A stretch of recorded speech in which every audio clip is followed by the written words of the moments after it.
and everybody was scared to talk about it because he'd have him killed. You know, Diddy bought his son a Bentley. Maybe, you know, he could buy you one also while you're out. He got me a Lamborghini. Oh, well, that's nice. I haven't gotten it yet, though. Yeah, I know. When is that coming, that Lamborghini? We talked about this last time. He had the Lamborghini for a day or two, and he had access to the house, and he knows better than to be talking about the things that he does with Big Brother Puff on national television. So many horrific accusations, though, involving young singers, like children. Yeah, it's disgusting. It's insane. He makes R. Kelly look like a decent guy. Yeah.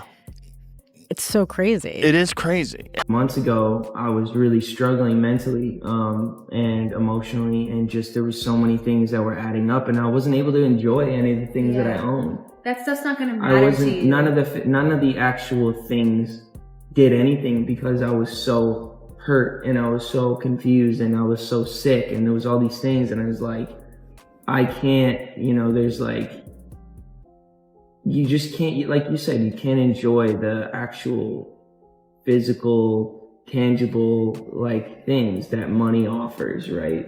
You know, Justin Bieber had a post the other day on his Instagram talking about all the drugs that he did when he was younger and how much it f***ed him up. And now he's got a relationship with the Lord, and he's got, you know, he's married and he's trying to be a normal person. Yeah. But he's struggling with the fact that he was insanely famous when he was a kid. So check this out, yo. Justin, you ever seen the movie 48 Hours? Right now, he's having 48 hours with Diddy, him and his boy. They're having the times of their lives, like, you know, where we hanging out and what we doing. We can't really disclose, but it's definitely a 15-year-old's dream.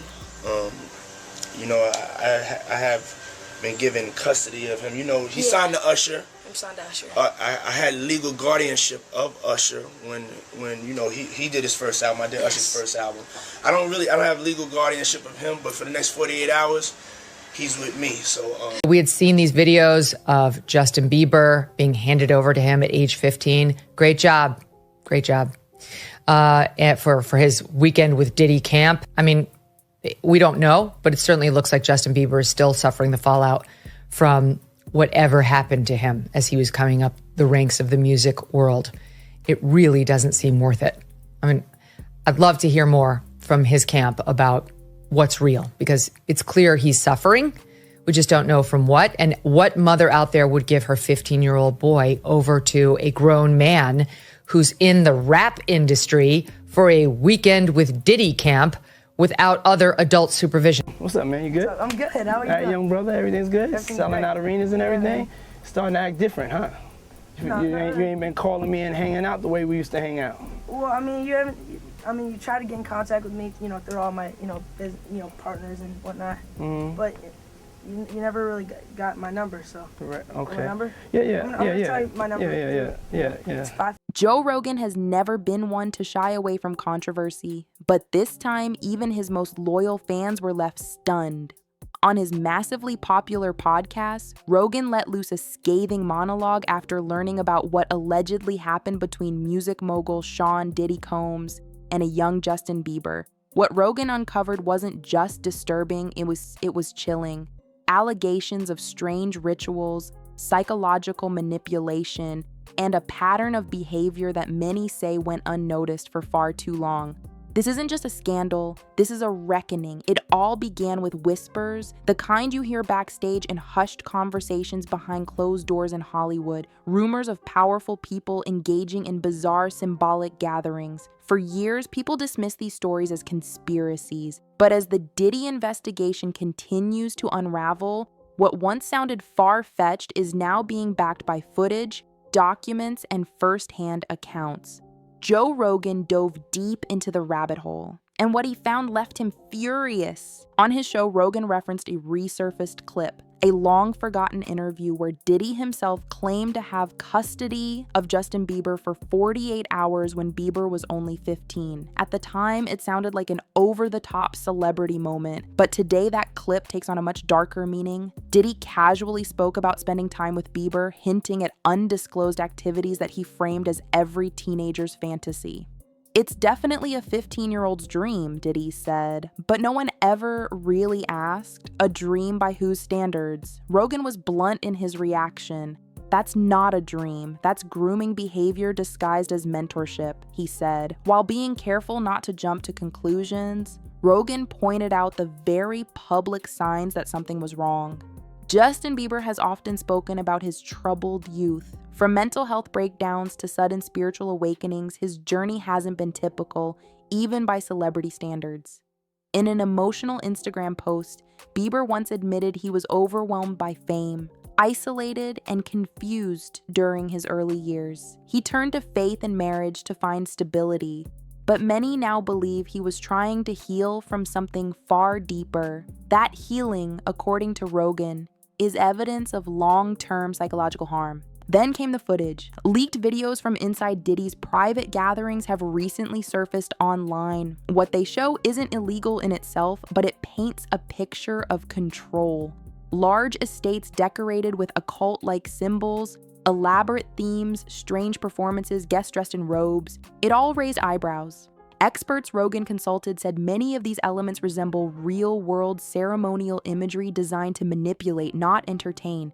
These weren't just parties. According to multiple sources close to the investigation, they were psychological experiences designed to test loyalty and obedience. Some guests were allegedly blindfolded and told to participate in activities they didn't fully understand. Others were pressured to keep quiet with non-disclosure agreements and veiled threats ensuring their silence. But the most disturbing detail, Bieber's name kept appearing.